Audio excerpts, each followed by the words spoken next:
29 సంవత్సరాల క్రితం ఒక స్థలం కొన్నాడు ఒక ఆయన. 29 సంవత్సరాల క్రితం ఒక స్థలం కొన్నాడు. విశ్వాసి, మీలాంటి విశ్వాసి చర్చికి వెళ్తాడు. అది కొన్నప్పుడు మోకాళ్ళుని ప్రార్థన చేశాడు. ప్రభువా, ఈ స్థలం నాకు ఇచ్చావు, ఇది 4-5 సెంట్ల స్థలం, ఇక్కడ నీ మందిరం కట్టబడి ఇక్కడ నీ సేవ జరగాలయ్యా అని ప్రార్థన చేశాడు. ఎప్పుడు మోకాళ్ళు వేసినా తన ప్రార్థనలో అదొక భాగం అయిపోయింది. చేశాడు. తర్వాత ఆయన పరిస్థితులు ఏవో ఇబ్బందులు వచ్చినాయి. ఇబ్బందులు వస్తే ఆయన పిల్లలు ఆయన కోసమే దాన్ని అమ్మేశారు. వేరే వాళ్ళు కొనుక్కున్నారు. తర్వాత ఇదంతా జరిగి ఆయన ఆ ప్రార్థన చేసి ఇదంతా జరిగి చివరికి ఆయన ప్రభు దగ్గర కూడా చేరాడు. ఆ ప్రార్థన చేసిన ప్రభు దగ్గర కూడా చేరాడు. 29 ఏళ్ళు, దగ్గర 30 ఏళ్ళు అంటే మరి ఉంటాడు ఆయన. అప్పటికే పెద్ద ఆయన, భక్తిపరుడు, ప్రార్థన చేశాడు. ఆయన కోసమే దాన్ని అమ్మేశారు. అది వేరే వాళ్ళ చేతుల్లోకి వెళ్ళిపోయింది. 29 ఏళ్ళు గడిచింది. ఆ తర్వాత ఊహించని రీతిలో దాని పక్కనే, ఆ స్థలం పక్కనే ఒక కార్యం జరిగింది.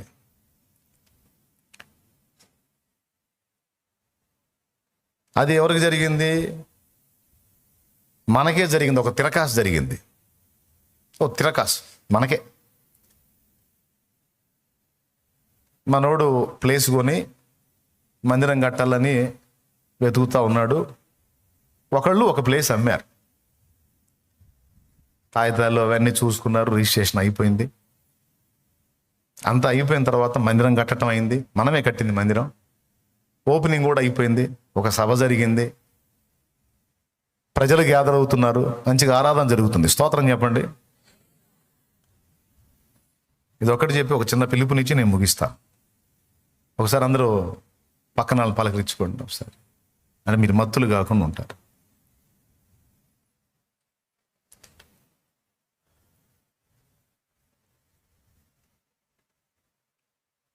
ఇది జరిగింది. అది ఇంకుళ్ళు అనే ప్రాంతంలో ఆనంద్ సేవ చేసే ప్రదేశంలో జరిగినటువంటి విషయం. ఇక్కడే ఉన్నాడు ఆనంద్ కూడా, బెల్లక్.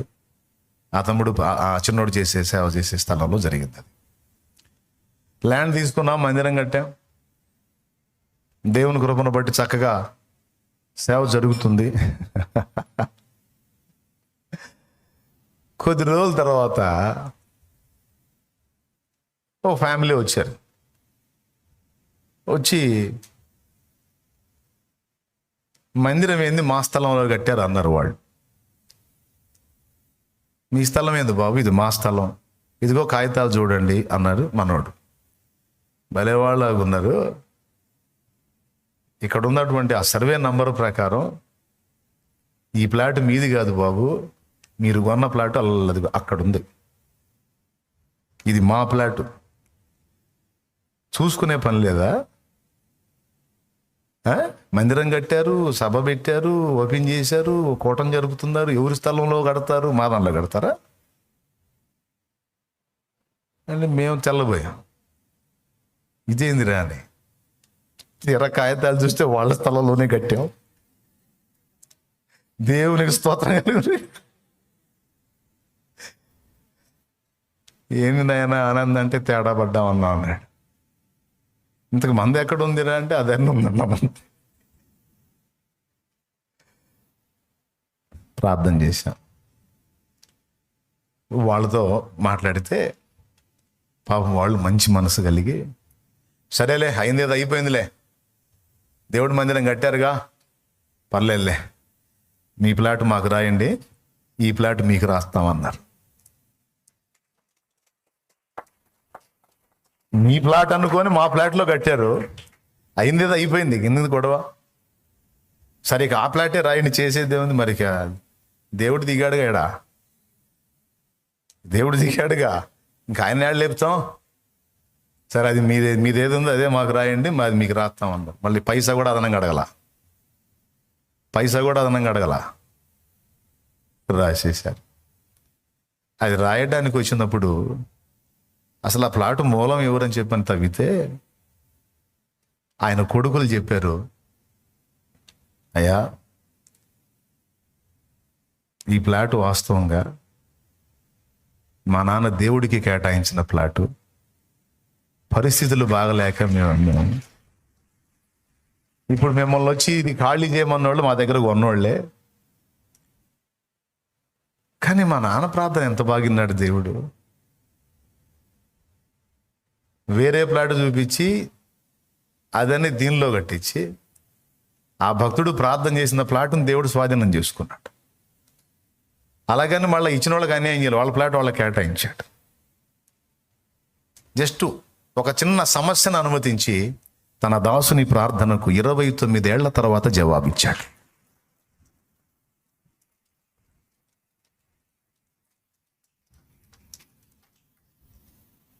దేవునికి స్తోత్రం.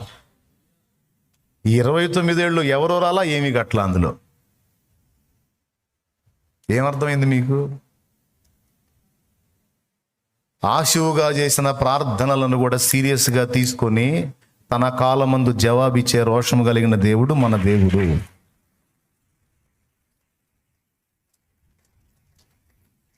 ఆయన పేరేంటి నాయన? దేవ సహాయమట.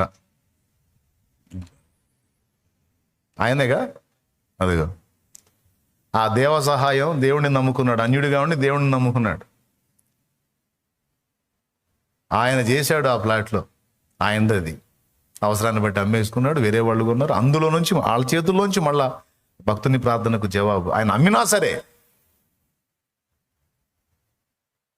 ఎప్పుడు రెడీ చేశాడు ఆయన ప్రార్థనకి జవాబు? 29 ఏళ్ల తర్వాత. అయిపోయిందా? ఇంకొక అద్భుతం చెబుతా. అంటే దేవుడు మన వెనక ఎంత సెన్సిటివ్గా కదులుతాడో, మన ప్రార్థనలకు ఎలా ప్రతిస్పందిస్తాడో అనేది ఒక్కటి మీకు క్లియర్గా అర్థం కావాలని చెప్తున్నాను నేను. బాపట్లలో ఇంకొక సంఘటన. అది ఒక దేవుని బిడ్డే కొన్నాడు. అది బాపట్లలో. ఆ ప్లేసు ఆయన కూడా దేవునికి కేటాయించాడు. అదైతే దగ్గర 40-50 ఏళ్ళుది. అక్కడ ప్రార్థన చేశాడు ఆయన, ప్రభువా ఈ స్థలం నాకు ఇచ్చావు, నా తర్వాత నా బిడ్డలది అయింది, నేను మనస్ఫూర్తిగా కోరుకుంటున్నా, నా చేతుల్లో అయినా నా బిడ్డల చేతుల్లో అయినా ఈ స్థలంలో నీ మందిరం పడాలి, సంఘం కట్టబడాలి, ఇది నీ సేవకు వాడబడాలి అని ప్రార్థన చేశాడు. ఆయన తరం అయిపోయింది, ఆయన వెళ్ళిపోయాడు. ఆయన పిల్లలు కూడా పెద్ద వయసు వాళ్ళు అయ్యారు. 50 ఏళ్ళు ఇంచుమించు గడిచిపోయింది. ఇప్పుడు ఈ 50 ఏళ్లలో ఎంతమంది పోయి కొనవచ్చు దాన్ని? ఎన్ని చేతులు మారుండొచ్చు? నేరుగా పోయి మళ్ళీ మనవడే ఎంటర్ అయ్యాడు అక్కడికి. పాస్టర్ ప్రభు కుమార్ పోయి ఆ ల్యాండ్ అడిగితే ఆ ల్యాండ్ వాళ్ళు అమ్మారు. తర్వాత వాళ్ళు చెప్పిన సాక్ష్యం ఏంటంటే, మందిరం కట్టి అందులో ఆరాధన ప్రార్థన కూటమి జరిగి దేవుని సంఘం నడిపించబడ్డ తర్వాత, ఇది మా నాన్న ప్రార్థన, ఇక్కడ ఒక సంఘం కట్టబడాలి, ఇక్కడ ఒక మందిరం కట్టబడాలి, ఇందులో నా దేవుని నామం మహిమపరచబడాలి, అందులో నా దేవుని ఆరాధన జరగాలి అని నా తండ్రి ప్రార్థన. ఈ మాట చెప్పే కొడుకు కూడా పెద్దోడయ్యాడు. చూశారు మరి? 50 ఏళ్ల తర్వాత తన దాసుని ప్రార్థనకు జవాబు ఇవ్వటానికి ఎంతమందిని పుట్టించాడో తెలుసా దేవుడు? 50 ఏళ్లకు ముందే నన్ను లైన్లో పెట్టుకున్నాడు, ప్రభు కుమార్ లైన్లో పెట్టుకున్నాడు. చిలకలూరుపేటలో ఒకటి తయారవుతాడు, వాని దగ్గర కొంతమంది తయారవుతారు, అందులో ఇతను ఒకడు. వారి ద్వారా నీ ఆశ తీరిద్దిపో అని ఎప్పటి ప్రార్థనకి ఎప్పుడు జవాబు? మర్చిపోతాడా? కొన్ని ప్రార్థనలు సుదీర్ఘకాలం పట్టొచ్చు, కొన్ని ప్రార్థనలు నీ అవసరాన్ని బట్టి వెంటనే వినొచ్చు. ఎప్పుడు కూడా నా ప్రార్థన దేవుడు వినట్లేదు, నన్ను పట్టించుకోవటం లేదు, నా పరిస్థితి అగమ్య గోచరంగా ఉందని ఎన్నడూ నువ్వు అనుకోవద్దు నాయన. నువ్వు మోకాళ్ళుని హృదయ లోతుల్లో నుంచి నువ్వు చేసే ఆర్తధ్వని, కన్నీళ్లతో నువ్వు చేసే ప్రార్థన నా తండ్రి వినకపోవడానికి ఆయన కఠినాత్ముడు కాదు, కన్నీళ్లు చూసి దాటిపోయే దేవుడు కాదు. ఆయన ఖచ్చితంగా నీ కోసం వస్తాడు, నిన్ను కలుసుకుంటాడు, నీ పక్షంగా తన చేతులు సాచి తన కార్యాన్ని జరిగిస్తాడు. వస్తాడు. నీకు కార్యాలు చేయబోయేటప్పుడు ముందే చూపిస్తాడు నీకు, ఇదిగో నీ విషయంలో ఈ పని చేయబోతున్నాను, ఏడ్చావుగా చాలా రోజుల నుంచి, ఇదిగో ఈ కార్యం జరగబోతుంది, సిద్ధపడు అని చెప్పి చూపిస్తాడు. చూపించి మరీ చేస్తాడు. ఇన్నాళ్ళ నీ కన్నీళ్ళకి, ఇన్నాళ్ళ నీ ఎదురు చూపుకి ఇదిగో జవాబు రాబోతుందని నీకు చూపించి ఆ కార్యం చేస్తాడు. అబ్రహాం దగ్గరికి అట్టొచ్చి చెప్పి తర్వాత బిడ్డనిచ్చాడు. ఇన్నాళ్ళు ఎదురు చూసావుగా, ఇంకా జరగబోతుంది, నెక్స్ట్ ఇయరే నిర్ణయ కాలం వచ్చేసింది, ఇక నెక్స్ట్ ఇయర్లో జరగబోతుంది, ధైర్యంగా ఉండని చెప్పి బలపరిచిపోతాడు. వస్తాడు నీకోసం. ఓకే, ఇక్కడ ఉన్నాళ్ళు, లైవ్లో వింటున్నాళ్ళు అందరూ దృష్టి పెట్టుకోండి, ఈ విషయాలు హృదయంలో భద్రం చేసుకోండి. ఫైనల్గా నేను మీకు చెప్పకూడదు ఏంటంటే, దేవుడి దగ్గర నీకు కావాల్సినవన్నీ సిద్ధపరచబడి ఉన్నాయని నేను చెప్పేశాను. ఇక దాని గురించి నువ్వు దిగులు విచారం తీసేసుకో. అది నీ గురించి కానీ, నీ ఫ్యామిలీ గురించి కానీ, వ్యక్తిగతంగా కానీ, ఆత్మీయంగా కానీ, అది ఏదైనా సరే దేవుడు బ్యాలెన్స్ చేసుకుంటాడు. ఓకేనా? ఇంకా దిగులు పడతారా, లేకపోతే దానికి పక్కన పెడతారా? ఎంతమంది పక్కన పెట్టేశారు, ఇంకా నా గురించి నాకు ఫికర్ లేదు, ఆయన చూసుకుంటాడు, ఆయన ప్రణాళిక. చేతులు ఎత్తండి నిజంగా బరువు దిగితే. ఓకేనా? ఇంకా నెత్తిన పెట్టుకొని ఉన్నారు బరువులు, రైట్. ఒకవేళ నీ మీద ఏదైనా బరువులు ఉంచాడు అంటే అవసరం కాబట్టి కొన్ని బరువులు ఉంచాడు, అవసరం లేనప్పుడు తీసేస్తాడు. కాలు సెట్ అయినాక పద్దాకలు బరువు ఎందుకు? హాస్పిటల్లో పడక మీద ఉండి కాలు సెట్ అయిన దాకే బరువు. అట్లా కాలు పైకి ఉండాలంటే ఉండదు. మరి మధ్యలో ఏదో పైప్ లాంటిది వేసి అటుపక్క బరువు వేస్తాడు, అప్పుడు ఈ కాలు అలా ఉంటుంది. దేవునికి స్తోత్రం. కాలు ఎముక సెట్ అయింది అనుకో, బరువు తీసేస్తాడు. అట్లాగే నిన్ను కొన్ని విషయాల్లో సెట్ చేయడానికి కొన్ని బరువులు నీ మీద ఉంటాయి, అవి సెట్ అయినప్పుడు ఉంచమన్నా ఉంచడు. నీ భారాలన్నీ కొట్టివేస్తానని వాగ్దానం చేశాడుగా. అంతేగాని డాక్టర్ గారు, అయ్యా ఇక జీవితాంతం బరువు వేసుకొని ఈడుచుకుంటే ఈ గాడికి కాళ్ళు ఉన్నా ఒకటే పోయినా ఒకటే సార్, ఈ బరువు వేసుకొని ఎట్ట నడుస్తాను సార్, నాకు అర్థం కాదు. ఇక ఒక అడుగు వేయాలా, బండ లాక్కోవాలా, ఇంకొక అడుగు వేయాలా, ఆయన బరువు లాక్కుంటూ ఉండాలి. ఇది పాప భారం లాగా నా బతుకంతనే. అట్లేడిగా డాక్టరు, ఎముక అతుక్కున్న దాకే సెట్ అయితే బరువు ఉండదు. పెనుగాలి వీచినప్పుడే బరువు కాపాడుతుంది. బ్యాలెన్స్ అవసరమైనంత వరకే బరువు, బ్యాలెన్స్ చేసే పని అయిపోయిన తర్వాత బరువు తీసేస్తాడు. చిన్న చిన్న విషయాల్లోనే నీకు అవసరమైన సందేశం ఉంటుంది బిడ్డ, అది అర్థమైందా నీకు? సంతోషం. ఇప్పుడు నేను చెప్పేది ఏంటంటే, ఇక్కడ ఉన్నవాళ్ళు, లైవ్లో ఉన్నవాళ్ళు, లోకంలో నుంచి ఇశ్రాయేలును వేరుపరిచాడు, ఇశ్రాయేలులోంచి తన సేవ కొరకు లేవీలను వేరుపరుచుకున్నట్టు ఇక్కడ కూర్చున్నటువంటి మీలో కొంతమందిని దేవుడు తన పని కొరకు ప్రత్యేకించుకున్నాడు. ఈరోజు లైవ్లో అందుబాటులోకి వచ్చిన వాళ్ళకి కూడా చెప్తున్నాను, ఈ సందేశం ఎంతమంది వింటున్నారో వినబోతున్నారో వారందరికీ చెప్తున్నాను. ఒకవేళ దేవుని ప్రణాళికలో నువ్వు ఉంటే, దేవుని చిత్తం చేయడానికి ఆయన ఏర్పాట్లు నువ్వు ఉంటే, జస్ట్ ఒక విశ్వాసిగా, ఒక రక్షణ పొందినటువంటి వ్యక్తిగా ఒకవేళ నువ్వు అలా బతికేద్దామంటే నీకు నేను సంబంధించి చెప్పను. నిజంగా నువ్వు శిష్యుడి మెట్లోకి వచ్చి, శిష్యురాలి మెట్లోకి వచ్చి పరిపూర్ణతను పొందగోరి దేవుని కొరకు ఫలించేడి కొమ్మవలి నువ్వు ఉండాలంటే నీతో నేను మాట్లాడతాను. ఒక ఆర్డినరీ విశ్వాసలాగా నేను అలా బతికేద్దాం అనుకుంటున్నాను అన్న, నాకు ఈ పిలుపులు కూడా వద్దు అంటే సర్దుకో, అట్టనే బతికే. లేదు నేను క్రీస్తు కొరకు ఫలించాలి, నా హృదయంలో ఆశ ఉంది, దేవుని చిత్తం చేయాలని, దేవుని కోసం బతకాలని నా హృదయంలో భారం ఉంది అన్నవాళ్ళకి నేను చెప్తున్నాను. నీ హృదయంలో ఉన్న భారాన్ని బట్టి, నీలో ఉన్న ఆకలిని బట్టి, నశించిపోతున్న ఆత్మల కొరకు నీలో ఉన్నటువంటి తపనను బట్టి, నీ ఎడల దేవుడు ఒక ఏర్పాటు, ఒక చిత్తం ఒకవేళ కలిగి ఉంటే నిన్ను అనేక రీతులా దర్శిస్తుంటాడు, నీతో మాట్లాడుతుంటాడు, నీ హృదయంలో ఆత్మలు చూపించి వాళ్ళ విషయంలో నీకు భారం పెడతా ఉంటాడు. అందరూ స్పందించేది వేరుగా ఉంటుంది. ఆత్మలు నశించిపోయే వాళ్ళని చూసినప్పుడు నువ్వు స్పందించేది వేరుగా ఉంటుంది. సహజంగా క్రైస్తవులు చాలామంది లోకంలో తాగుబోతుల్ని, దొంగల్ని, వ్యభిచారుల్ని, రకరకాల పాపాల్లో బతుకుతున్న వాళ్ళని చూసి కామన్గా వెళ్ళిపోతుంటారు. కానీ నిజంగా దేవుని హృదయ భారం తమ యందు కలిగి ఉన్నోళ్ళు అలా పోలేరు. ఎవడైనా అజ్ఞాన సంబంధమైనటువంటి భక్తి చేస్తుంటే వాడిని చూసి ఏడుస్తారు లోపల. ప్రభా, నిజమైన దేవుడు ఎవరు వీళ్ళకి తెలియదు నాయన.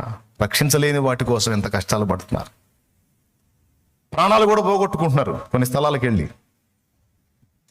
అవునా? ప్రాణాలు కూడా పోగొట్టుకుంటారు.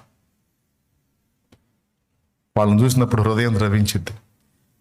చెడుతనంలో, శాపగ్రస్తమైన మార్గాల్లో, వ్యసనాల్లో, పాపంలో బతుకుతున్న వాళ్ళని చూసి ఒక క్రైస్తవుడిగా నువ్వు ఏముంది లేని వెళ్ళిపోతున్నావు అంటే భారం లేని వ్యక్తివి కాదు. అయ్యో అని నువ్వు బాధపడుతున్నావు అంటే నీకు భారం ఉంది. ఆ భారం నీ హృదయంలో, ఆత్మలు నాశనం అవుతున్నప్పుడు నీ హృదయంలో ఆ భారం, ఆ తొణుకు, ఆ బాధ అనేది నీకు కలుగుతుందో లేదో అదొక్కటి అబ్జర్వ్ చేస్తాడు. ఆ స్పందన నీలో ఉందంటే నేను లెక్కలో వేస్తాడు. ఇక తమ్ముడా విను, నిన్ను పరిగణలో తీసుకుంటాడు. ఎందుకంటే నేను చూచి ఓర్వలేని దానిని ఫినెహస్ చూచి కూడా ఓర్వలేకపోయాను గనుక ఫినెహస్తో నేను నా నిబంధనను స్థిరపరుస్తాను. అంటే ఒక జరుగుతున్న పరిస్థితిని చూసినప్పుడు నా హృదయం ఎలా కొట్టుకుందో ఫినెహస్ హృదయం కూడా అలానే కొట్టుకుంది. అంటే ఫినెహస్ నాకు చెందినోడు.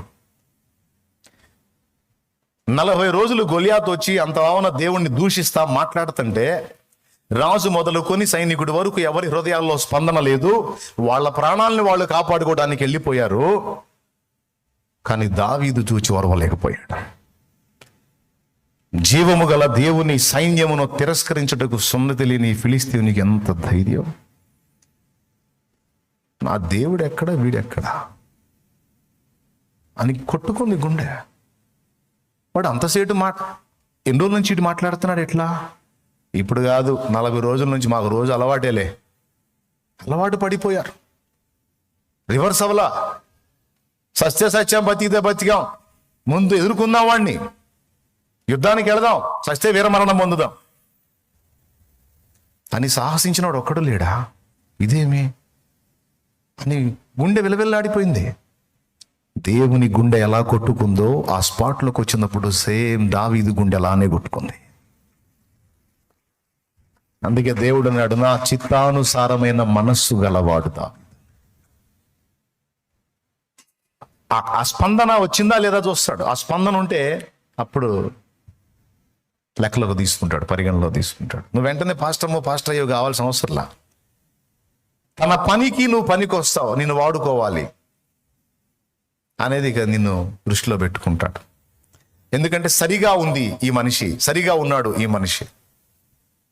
ఇక్కడ ఫినెహాసు స్పందన చూశాడు, అతనితో నా నిబంధన స్థిరపరుస్తానన్నాడు. దావీదు హృదయాన్ని చూశాడు, దావీదుతో నిబంధనను స్థిరపరిచి బిడ్డ తరం సింహాసనం మీద నీ సంతతిని నిలబెడతానన్నాడు. చేశాడు, ఇప్పుడు కూడా చేస్తున్నాడు. ఏం చూసి వాళ్ళతో నిబంధన స్థిరపరిచాడు? హృదయ స్పందన,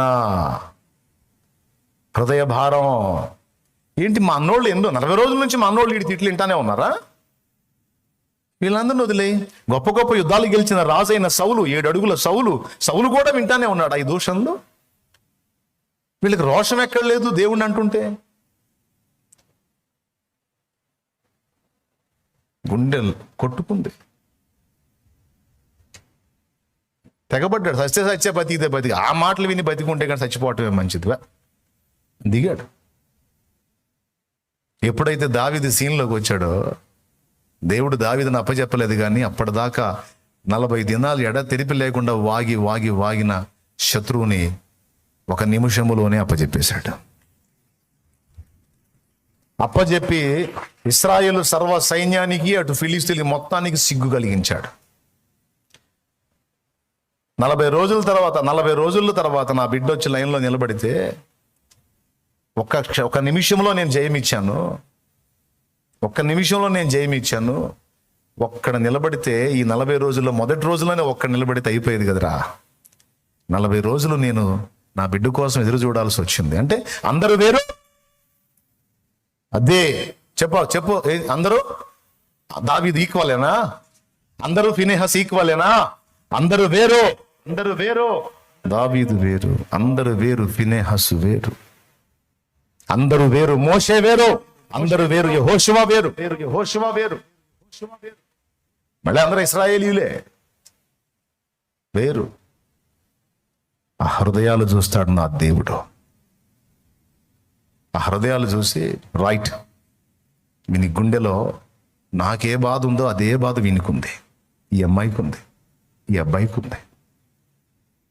ఆ భారాన్ని నేను రేట్ చేస్తాను, ఎక్కువ చేస్తానని అలాంటి సాటి వ్యక్తుల పట్ల ప్రేమ కలిగి, రక్షించాలనే ఆరాటం కలిగి, దేవుని మయంపరచాలనే ఆరాటం కలిగి, దేవుని కోసం జీవించాలనే ఆరాటం కలిగిన హృదయాలన్నీ పరిగణలో తీసుకొని వాళ్ళని తరచుగా దర్శిస్తాడు.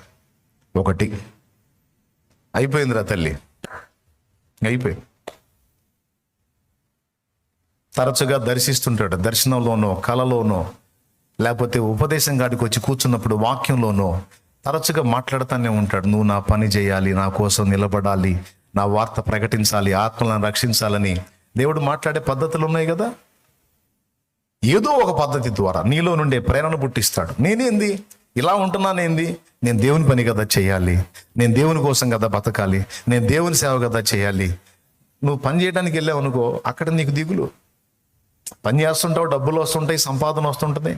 నువ్వు వ్యాపారం దగ్గరికి వెళ్ళావు, దిగులు. నువ్వు ఉద్యోగం దగ్గరికి వెళ్ళావు, దిగులు.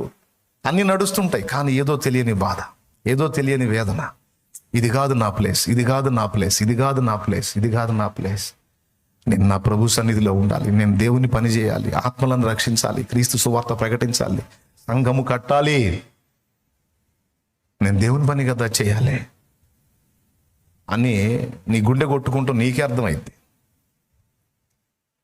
ప్రేరణ ద్వారా నీతో మాట్లాడుతుంటాడు, దర్శనం ఇస్తుంటాడు, కళ ద్వారా మాట్లాడుతుంటాడు.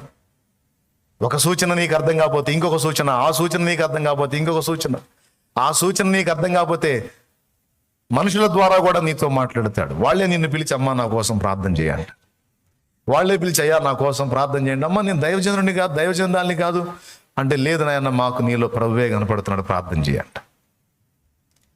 అలా మనుషులు పదే పదే నిన్ను అడుగుతున్నారంటే నీకు సిగ్నల్ అర్థం కావట్లేదా? దేవుడు నిన్ను తన పని కొరకు పిలుస్తున్నాడు, నీ మట్టి బుర్రకు అర్థం కావట్లేదు. అందుకని అలా నఖముఖాల నలువైపుల నుంచి నీకు సాక్ష్యం పంపిస్తున్నాడు. ఈ విధంగా ఫస్ట్ నేను దర్శిస్తాడు ఆయన. అంతేకాదు నీ హృదయంలో ఉన్న భారాన్ని రెట్టింపు చేస్తూ ఉంటాడు.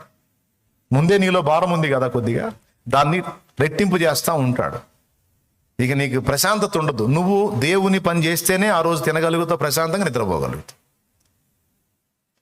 దేవుని పని చేయలేదు అంటే నీకు ప్రశాంతత ఉండదు. చిన్నదైనా పెద్దదైనా ఏర్పాట్లో ఉన్న బిడ్డల లక్షణాలు చెప్తున్నాను నేను, ఏర్పాట్లో ఉన్న వాళ్ళ లక్షణాలు చెప్తున్నాను. దేవుడు తనకు యాజక సమూహంగా కొంతమందిని కేటాయించుకుంటాడు, వాళ్ళ లక్షణాలు చెప్తున్నాను. చిన్నదైనా పెద్దదైనా ఒక డేలో దేవుని పని కొంతైనా నీ నుండి జరుగుతుంటేనే నువ్వు ప్రశాంతంగా తినగలవు, నిద్రపోగలవు. లేకపోతే ఏదో పోగొట్టుకున్న ఫీలింగ్ నీకు ఉంటుంది, ఏదో లాస్ అవుతున్న ఫీలింగ్, ఏదో నష్టపోతున్న ఫీలింగ్ నీకు ఉంటుంది. స్త్రీలకైనా పురుషులకైనా ఇద్దరికి చెప్తున్నాను నేను. ఒకవేళ మీలో ఇప్పటికే కొంతమంది ఇక్కడ కూర్చున్న వాళ్ళు కావచ్చు, లైవ్లో వీక్షించే వాళ్ళు కావచ్చు, మీకు ఈ అనుభవాలు ఉంటే దయచేసి మీ పిలుపును మీరు గుర్తుపట్టండి. నువ్వు ఎప్పుడెళ్ళి వాక్యాన్ని కూర్చున్నా సరే, ప్రసంగం అంతా చేసిన చివరిలో ఎక్కడో చోట ఒక్క చోట అయినా సరే నువ్వు నా పని చేయాలి, సిద్ధపడనే వాక్ నీకు అందేటట్టు చేస్తాడు ఆయన. ఇవన్నీ నా అనుభవాలు. తప్పించుకొని తిరుగుదామని ఎన్ని రకాలు ట్రై చేసినా ఆఖరికి రోడ్డు మీద పోతున్నా దూరం నుంచి వచ్చే మైక్ శబ్దంలోంచి మాట్లాడాడు. అయినా లొంగకపోతే ఇంట్లో టీవీలో పాట వస్తుంది, మిషన్స్ కొని ఆ బ్రిక్స్ కంపెనీ ఒకటి ప్లాన్ చేద్దామని చెప్పి నేను మైండ్లో సిద్ధపడి వెళ్తా ఉంటే పాటలోంచి మాట్లాడుతున్నాడు. కరెక్ట్గా అదే టైంకి అది ఎందుకు రావాలి? భుక్తిని వేటాడు శ్రమను ఇక మానండి, ముక్తిని వేటాడు యుక్తి నేర్పుతాను రండి. భుక్తిని వేటాడు శ్రమను ఇక మానండి, ముక్తిని వేటాడు యుక్తి నేర్పుతాను రండి.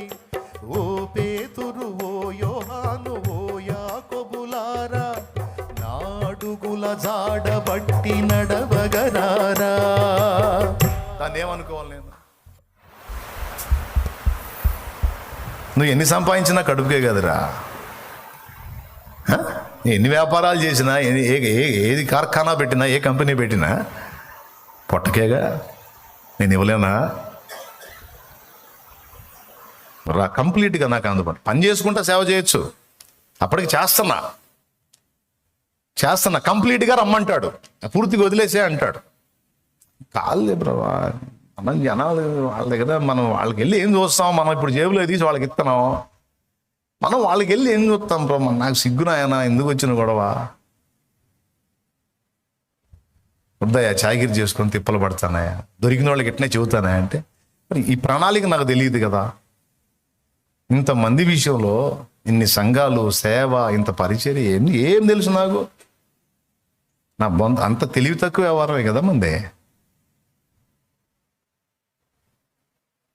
నీకు కూడా అర్థం కాదు. ఇప్పుడు నువ్వు కాళ్ళ ముందు చూస్తున్నావు, కానీ భవిష్యత్తులో నేను ఎలా చేయబోతున్నాడో నీకు అర్థం కావట్లా.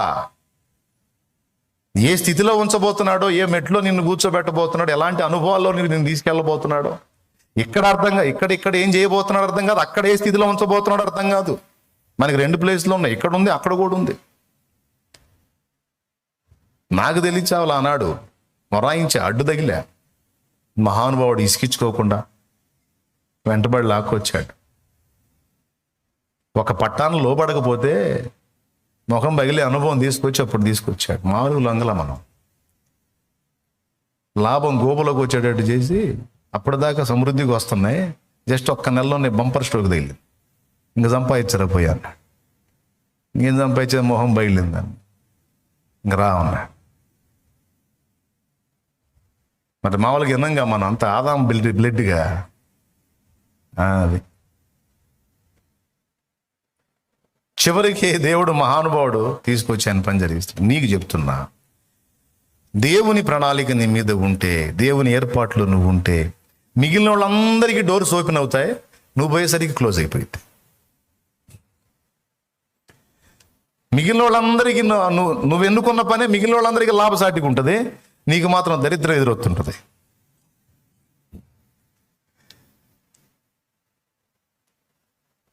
మిగిలిన వాళ్ళందరూ బాగానే ఉంటారు, నీకు మాత్రం ప్రశాంతత ఉంటుంది. ఏదో ఏదో ఏదో ఏంది ఏంది ఎందుకు నాకిలా నువ్వు 4 దారులు దేవులాడు, 4 మూయబడి ఉంటాయి. నీ మైండ్ కరెక్ట్ అయిందాక, ఆయన ప్రణాళికలోకి నువ్వు సెట్ అయిందాక ఈ పరిస్థితి నీకు ఉంటుంది. ఇది గ్రహించి నువ్వు టర్న్ అయ్యావా, ధన్యుడివి, ధన్యురాలివే. ఇక నీ ద్వారా ఏం చేయాలనుకున్నాడు అది చేస్తాడు. బైబిల్ మొత్తం మీరు అబ్జర్వ్ చేయండి, కావాలంటే చదవండి. యోనా నినివేబో అన్నాడు, ఎటుపోయాడు? తార్షీషు వాడు ఎక్కాడు, చివరికి ఆడికి వెళ్ళాల్సి వచ్చింది. అవునా? మామూలుగా పోయాడా? 3 రోజులు శాప కడుపులో కంపంతో భరించాల్సి వచ్చింది. 3 రాత్రి పగళ్ళు శాప కడుపులో. సముద్రంలో నెట్టివేయబడాల్సి వచ్చింది. ఆ ఒక్కడ లోబడినందుకు ఎంతమంది ప్రాణాలకు ముప్పం వచ్చింది? యోనా సంగతి చెప్పకపోతే ఓడలో ఉన్న వాళ్ళందరూ అయిపోయేవాళ్ళేమో. ఎందుకంటే ఓడ తలకిందులైపోతుంది అక్కడ. అర్థమైపోయింది, వామ్మ నా దెబ్బకి మొత్తాన్ని కాజేసేటట్టున్నాడు, నా మీద కోపంతో అయ్యా వద్దు తేడా నేనే అప్పచెప్పుకుంటా అని వాళ్ళ దగ్గరికి పోయి, నేనేనయ్యా దోషిని, ఆయన ఒక పని చేస్తే నేను చేయలేదులే, ఆయన ఊరు పోమంటే నేను ఇంకో ఊరు పోతున్నాను, బుద్ధిహీనత అంతా నాదే అంటే, ఎవరు అయ్యాను అంటే జీవం గల దేవుని సేవకున్నాయా అన్నాడు. సేవకుడు అయ్యుండి ఆయన మాట ఎందుకు వినట్లేదే అంటే, మనం అంతేలే అంటే, ఏమో ముందే చెప్తున్నావు జీవం గల దేవుని సేవకుండని, మరి ఏం చేయమంటావు? నన్ను ఎత్తి సముద్రంలో ఎండి తుఫాన్ ఆగిద్ది అన్నాడు. వాడి ఇంటికి చేరి, వాడు గమ్యానికి చేరిద్ది, లేకపోతే మీరు ఇంటికి చేరరా, నన్ను ఎత్తి బయట వేసేసేయండి. అయ్యా, ముందే ప్రవక్తనంటివి, దైవజనుడినంటివి, భూమి ఆకాశములకు సృష్టికర్తని హోవా సేవకుడినంటివి, పొరపాటున నిన్ను ఇస్తే ఆయన చేతిలో మొత్తం చేస్తాంగా. మీకు డౌట్ ఉంటే మీరు ఏ ప్రయోగమైనా చేసుకోండి అంటే చీట్లు వేద్దాం అనుకున్నారు. అందరి పేర్లు రాసి చీట్ వేస్తే తీస్తే యోనా పేరే వచ్చింది. ఇతడే నాకు కావాలని. ఇప్పుడు యోనాకి ఏమనిపించి ఉంటుంది? వదలవా?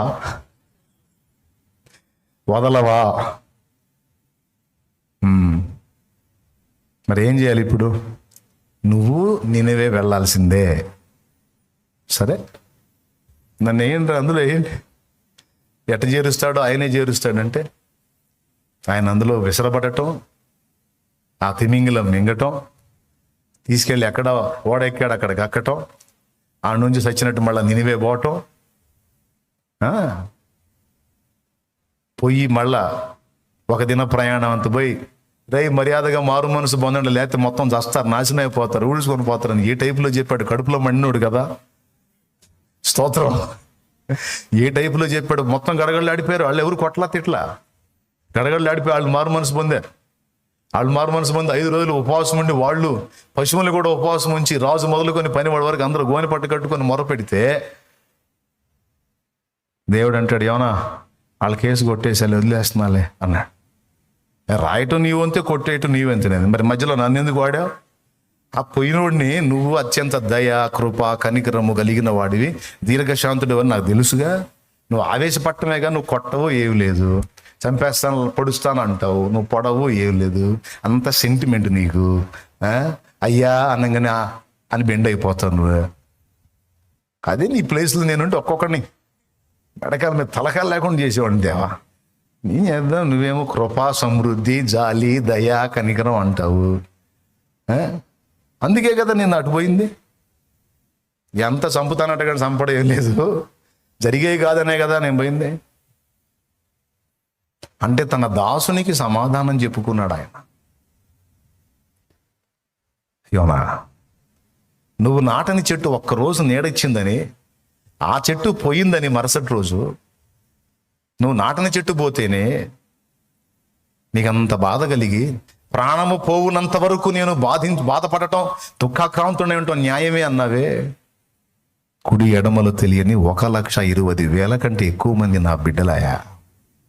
నీకు అన్యులే కావచ్చు, కానీ వాళ్ళని కూడా నేనే నిర్మించుకున్నాను. వాళ్ళు కూడా నా బిడ్డలే. నా కడుపు తీపి నీకు అర్థం కాదా?